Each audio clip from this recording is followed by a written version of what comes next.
आदाब, नमस्कार, सत श्री अकाल। आशा है आप सब लोग आराम होंगे। तो आइए आज बात करते हैं हमारे किसानों के बारे में, जो एक बैंक के कारण कितने समस्या में चले गए। किसानों के नाम पर ठगी। बैंक अधिकारी और दलाल की साजिश से गांव वाले बर्बाद। खेती हमारे देश की अर्थव्यवस्था की रीढ़ है, लेकिन आज भी किसानों के साथ धोखाधड़ी और शोषण के मामले सामने आते रहते हैं। ऐसा ही एक मामला सामने आया है, जहां बैंक अधिकारी ने और एक दलाल की साजिश से गांव के किसानों को लाखों रुपए के झूठे कर्ज के जाल में फंसा दिया गया। कैसे हुई शुरुआत? साल 2006 में कोसूर गांव के किसानों का बैंक की एक नई योजना के बारे में बताया गया। हरीश गोयल नाम के एक व्यक्ति ने गांव वालों को भैंस खरीदने के लिए कर्ज दिलाने का झांसा दिया। उसने कहा कि बैंक से लोन लेकर वह अपनी आर्थिक स्थिति सुधार सकते हैं। गांव वालों ने उस पर भरोसा किया और लोन के लिए आवेदन किया। हरीश ने किसानों से फार्म भरवाया, उनके दस्तखत लिए और उनकी फ़ोटो भी ली। लेकिन असल में यह सब एक बड़ी साजिश का हिस्सा था। हरीश ने बैंक के तत्कालीन ब्रांच मैनेजर सुधीर मित्तल के साथ मिलकर किसानों के नाम पर झूठे कागजात तैयार किए और लाखों रुपए लोन की मंजूरी ले ली। हरीश और सुधीर ने किसानों के नाम पर लोन की रकम बढ़ा दी। जहां किसानों ने 30-60 हज़ार रुपये के लोन के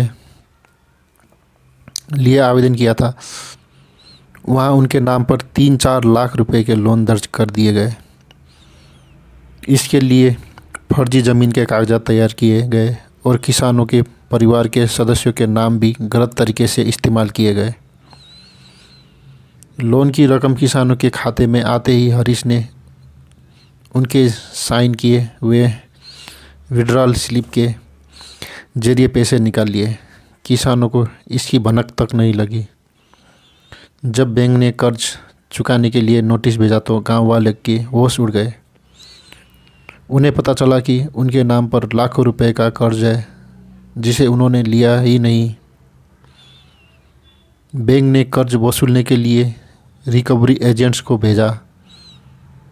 इन एजेंट ने किसानों को धमकाना शुरू कर दिया। उन्होंने कहा कि अगर कर्ज न चुकाया गया तो उनकी ज़मीन और घर बेच दिया जाएगा।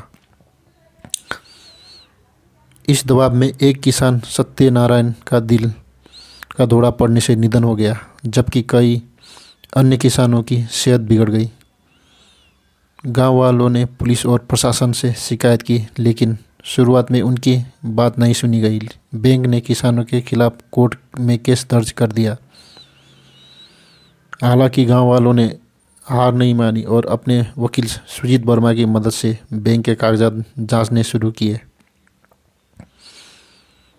जांच में पता चला कि किसानों के नाम पर दिए गए लोन के कागजात में गड़बड़ी की गई थी। किसानों की ज़मीन का आकार बढ़ा चढ़ा कर दिखाया गया था और कुछ मामलों में मृत लोगों के नाम पर भी लोन दिए गए थे। सुधीर मित्तल और हरीश गोयल ने मिलकर यह साजिश रची थी। 3 साल की मेहनत के बाद पुलिस ने हरीश गोयल को गिरफ्तार कर लिया। उसने कोर्ट में अपने गुनाह कबूल कर लिए और सुधीर मित्तल के साथ मिलकर की गई धोखाधड़ी का खुलासा किया। सुधीर को भी हिरासत में ले लिया गया। इस मामले में कई सवाल खड़े किए हैं। बैंक ने सुधीर मित्तल को सस्पेंड क्यों नहीं किया, जबकि उसके कार्यकाल में ही यह घोटाला हुआ? क्यों बैंक ने किसानों की शिकायतों को गंभीरता से नहीं लिया और उन पर कर्ज वसूलने के लिए दबाव डाला? यह मामला सरकारी योजनाओं के गलत हाथों में पड़ने का एक उदाहरण है। किसानों के विकास के लिए बनाई गई योजनाओं का फ़ायदा उन तक पहुंचने के बजाय कुछ लोग अपने फ़ायदे के लिए इनका गलत इस्तेमाल कर रहे हैं। इस घटना से गांव वालों की ज़िंदगी को बदल कर रख दिया। हालांकि अब वे मुसीबत से बाहर निकल चुके हैं। लेकिन उन्हें इसके लिए लंबी लड़ाई लड़नी पड़ी। यह मामला हमें यह सोचने पर मजबूर करता है कि किसानों के हित में बनाई गई योजनाओं को सही तरीके से लागू करें और उनकी निगरानी करने की ज़रूरत है ताकि ऐसी घटनाओं को रोका जा सके।